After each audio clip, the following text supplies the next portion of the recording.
What are the typical personality traits and behaviors of a serial killer? Generally speaking, they're classed into two categories, right? So there's organized serial killers and disorganized serial killers. So organized serial killers, they tend to, as the name suggests, they plan their acts in advance. They savor the moment. They often like to think about it afterwards. So they take mementos or reminders or trophies of their victims. They put in a lot of time and research into their victims, so they might stalk them for months. They tend to be quite intelligent and they tend to blend in really well into society, which makes them even more terrifying, I think, and even more hard to detect. Whereas disorganized serial killers are pretty much the opposite of all of those things.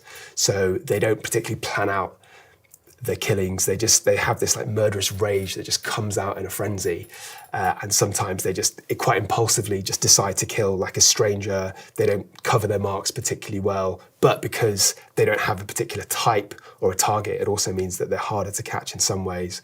They often leave the body at the scene of the crime. They don't have the patience or the wherewithal at that time to actually, try and cover up their tracks. And they tend to have a lower IQ and they tend to struggle to fit into society. So those are people that, in retrospect, you think are a bit weird.